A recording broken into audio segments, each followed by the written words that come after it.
Good morning students. हम पढ़ रहे हैं जैव प्रौद्योगिकी सिद्धांत व प्रक्रम। बायोटेक्नोलॉजी में हम कॉन्सेप्ट पढ़ रहे हैं, जिसमें हमने पिछले लेक्चर में डीएनए के खंड का पृथक्करण और विलयन किस प्रकार होता है बायोटेक्नोलॉजी के अंतर्गत, इसके बारे में जानकारी हासिल की। Separation and isolation of DNA fragments के बारे में आज हम पढ़ेंगे। क्लोनिंग संवाहक, क्लोनिंग वेक्टर्स क्या होता है। संवाहक मतलब ले जाने वाला, वेक्टर है ना, जैसे गाड़ी सवारियों को भर कर लेके जाती है, इसी प्रकार वेक्टर भी लेके जाता है। यहाँ पर हम चूंकि जैव टेक्नोलॉजी के बारे में पढ़ रहे हैं, तो क्लोनिंग किया हुआ, क्लोन मतलब डुप्लीकेट्स, तो क्लोन किए हुए डुप्लीकेट जो पार्ट होते हैं उसको लेकर जाने वाला, ठीक है। इसके बारे में हम पहले जानकारी पढ़ चुके हैं प्लाज्मिड के बारे में। जीवाणु का जो डीएनए का छोटा छोटा खंड होता है टूटा हुआ, वह प्लाज्मिड कहलाता है। और ये प्लाज्मिड जो है वो गोलाकार होते हैं, जो कि बहुत ही अच्छे संवाहक या वेक्टर का काम करते हैं, क्योंकि इनका अणुभार काफी कम होता है, संरचना छोटी होती है। यह दूसरे डीएनए के खंडों को अपने में आसानी से जोड़ सकता है, प्लस अलग कर सकता है, और साथ ही साथ इनका क्लोनिंग कर सकता है, डुप्लीकेट इसका बना सकता है। इसलिए जीवाणुओं के प्लाज्मिड को, खास करके ई कोलाई के प्लाज्मिड को क्लोनिंग वेक्टर के रूप में लिया जाता है। प्लाज्मिड गोलाकार गुणसूत्र बाह्य डीएनए है, जो कि स्वतः प्रतिकृति कर सकता है, खुद डुप्लीकेशन कर सकता है। प्लाज्मिड और जीवाणु भोजी का उपयोग क्लोनिंग संवाहक के रूप में किया जाता है। प्लाज्मिड और जीवाणु भोजी दोनों ही जीवाणु कोशिका में बिना गुणसूत्री डीएनए के स्वतंत्र रूप से प्रतिकृति यानी अपना डुप्लीकेट बनाने की क्षमता रखते हैं।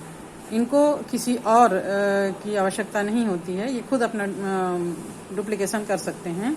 जीवाणु भोजों की प्रत्येक कोशिका में बहुत अधिक संख्या होने के कारण जीवाणु कोशिका में इनके जीनोम की कई प्रतिकृति मिलती है। जीवाणु जो भोजी होते हैं, जीवाणु का भक्षण करने वाले जो वायरस वगैरह होते हैं, इनमें भी इनका डीएनए, चूंकि जीवाणु का भक्षण करते समय इनका जो डीएनए है उसके छोटे छोटे खंड जो है जीवाणु भोजी में होता है, तो इनके कोशिका में जीनोम की कई प्रतिकृति मिलती है। कुछ प्लाज्मिड की प्रति कोशिका केवल 1 या 2 प्रतिकृति मिलती है, लेकिन अन्य कोशिकाओं में इनकी संख्या 15 से लेकर 100 तक हो सकता है, और इससे भी अधिक इसकी संख्या हो सकती है। यदि हम किसी प्लाज्मिड या बैक्टीरियोफेज के डीएनए में विजातीय डीएनए को जोड़ सकें, बाहर से किसी भी जीव जंतु का या प्लांट्स का, एनिमल्स का डीएनए को इसमें जोड़ देते हैं, है ना, बाहर से जो आते हैं उसको विजाति कहते हैं, तो इनकी संख्या को भी प्लाज्मिड या जीवाणु भोजी अपने ही समान प्रतिकृति करके उसको गुणित करने की क्षमता इसमें आ जाती है। हमने पहले ही पढ़ा है कि प्रत्येक जीवाणु जो है वो 20 से 30 मिनट में इनका विभाजन होता है, तो जो भी हम डीएनए के खंड को इसमें जोड़ेंगे तो 20 से 30 मिनट में इसका डबल होते चले जाएगा। क्लोनिंग प्लाज्मिड की सहायता से जीनोमिक लाइब्रेरी बनाई जाती है। इस प्रकार की लाइब्रेरी में जीनोम को रेस्ट्रिक्शन एंडोन्यूक्लियोज एंजाइम से काटा जाता है और खंडित डीएनए को क्लोन किया जाता है। क्लोनिंग संवाहक प्राकृतिक होते हैं, क्योंकि ये जीवाणु हैं इसलिए ये प्राकृतिक है, और कृत्रिम संवाहक भी आजकल बनाया जाने लगा है। टीआई प्लाज्मिड का एक प्राकृतिक प्लाज्मिड है, जो एक जीवाणु एग्रोबैक्टीरियम ट्यूमेफेसियंस और पौधों की जड़ों से बनाए गए ट्यूमर कोशिकाओं में पाया जाता है। टीआई प्लाज्मिड एक प्राकृतिक जीन संवाहक है, जिसमें जेनेटिक सूचना के ट्रांसफर, स्थिर प्रतिस्थापन और प्रकटता की क्षमता इनमें पाई जाती है।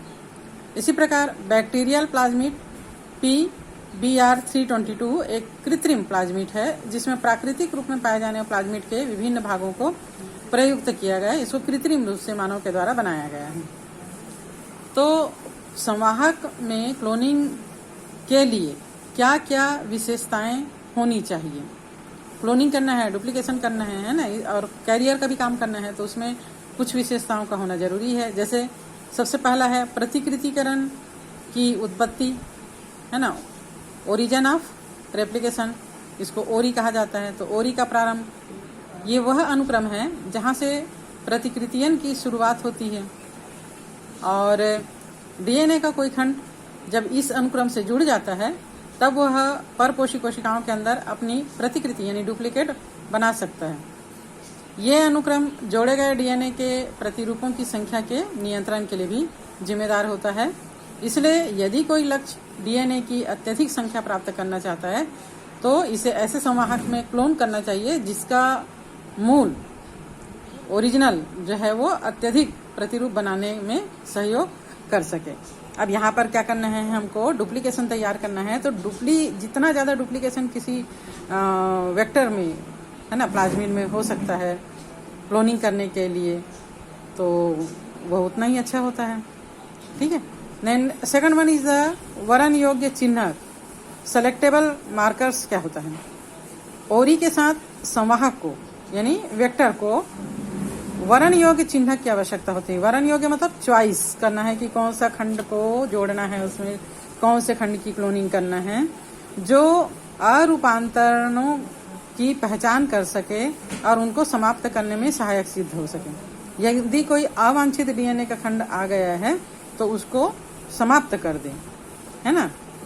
तो इसमें ये गुण होना चाहिए। साथ ही साथ ये रूपांतरण जो की चयनात्मक अनुमत वृद्धि होने भी दे।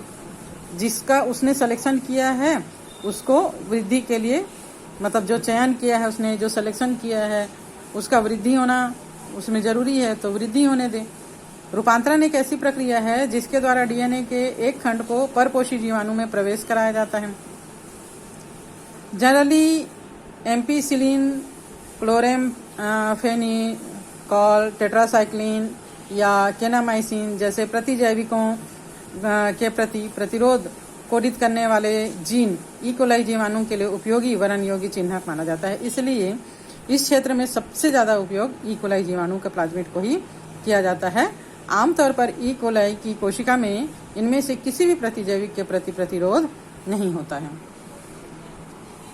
Then third one is the cloning स्थल, क्लोनिंग साइट। विजातीय डीएनए को जोड़ने के लिए देखो, हर जो जीव है वो अपने अंदर और बाहर के अंदर के चीजों को, फैक्टर्स को पहचानता है।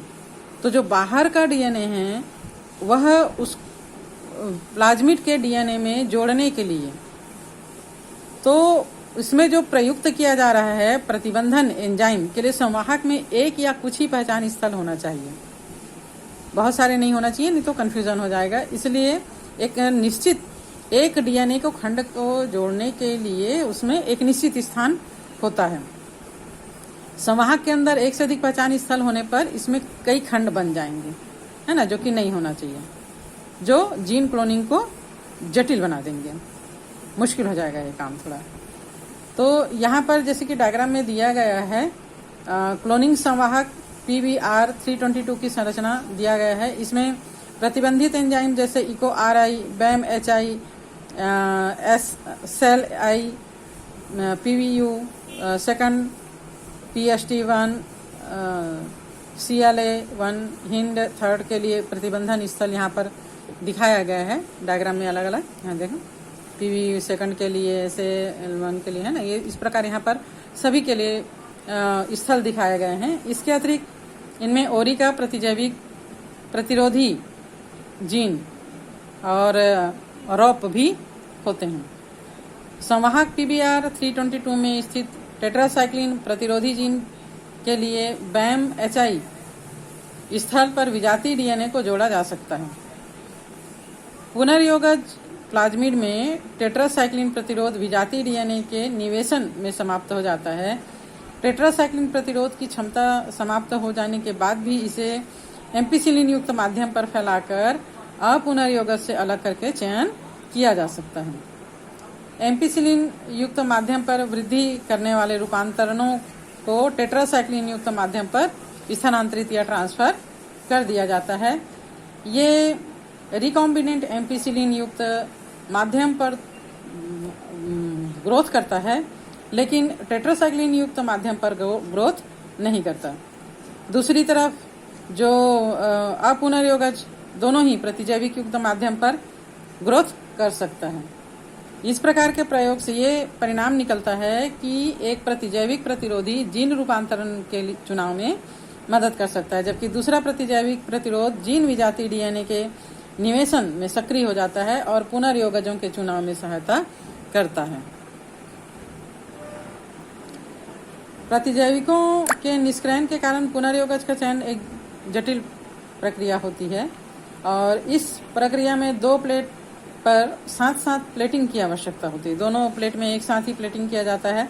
2 प्लेट में भिन्न भिन्न प्रतिजैविक लिया जाता है और इस जटिल विधि से मुक्त होने के लिए वैकल्पिक वरण योग्य चिन्हों का विकास, है ना, अपने मर्जी का जो है वो चिन्ह को लिया जाता है, जो पुनर्योगज को अपुनर्योगजों से इस आधार पर अलग करता है कि वर्ण उत्पादक पदार्थ की उत्पत्ति में रंग पैदा कर सके या सकता है कि नहीं कर सकता है।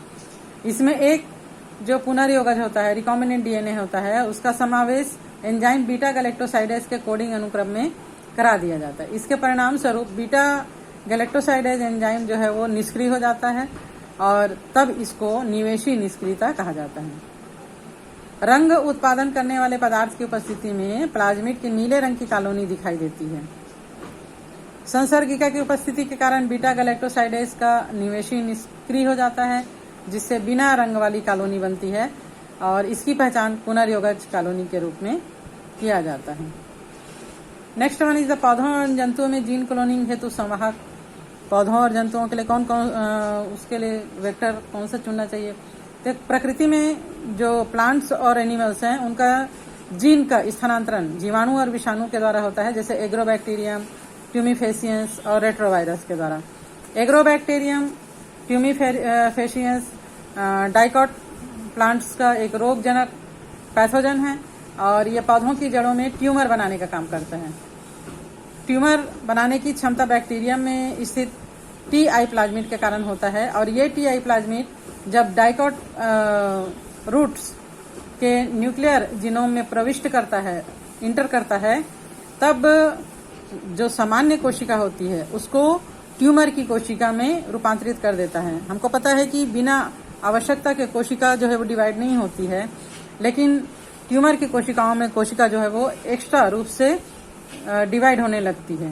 टी.आई. प्लाज्मिड में टी.डीएनए होता है जो रूपांतरित कोशिकाओं में हार्मोनल अस्थिरता पैदा कर देता है और ट्यूमर कोशिकाएं ज्यादा मात्रा में कुछ रसायनों का उत्पादन करने लगते हैं जिनको कि ओपाइंस कहा जाता है। टी.आई. प्लाज्मिड जो दूसरे जीन हैं, विजातीय जीन हैं, उसके ट्रांसफर में कैरियर का काम करते हैं, वेक्टर का काम करते हैं। एग्रोबैक्टीरियम को संवाहक के रूप में प्रयुक्त करके कीट रोधी और हर्बिसाइड रोधी जीन को सक्सेसफुली जो आर्थिक महत्व के पौधे हैं जैसे कि सूर्यमुखी है, तंबाकू है, आलू है, इनमें ट्रांसफर किया जा सकता है। इसी प्रकार एनिमल सेल्स में पश्च विषाणु रेट्रोवायरस के बारे में हमने पहले पढ़ा है। ये सामान्य कोशिकाओं को कैंसर कोशिकाओं में रूपांतरित कर देते हैं। रेट्रोवायरस का जो हानि नहीं पहुंचाने वाले रेट्रोवायरस को बेनिफिशियल बनाकर, है ना, जो हानि नहीं पहुंचाता है, एनिमल सेल्स में जो भी जीन है हमारा जो सेलेक्टिव जीन्स है उसको रूपांतरित करने में उपयोग किया जाता है और इस प्रकार एक जीन या डीएनए के खंड को जो सेलेक्टिव कैरियर है, वेक्टर है, उसे जोड़ दिया जाता है। तब इसको जीवाणु, पौधे या जंतु परपोषी में स्थानांतरित या ट्रांसफर कर दिया जाता है जहां पर वो गुणित होते रहता है। तो आज हम इतना ही पढ़ेंगे। सक्षम परपोषी तीसरे पुनर्योगज डीएनए के साथ रूपांतरण हेतु इसको हम नेक्स्ट डे देखते हैं।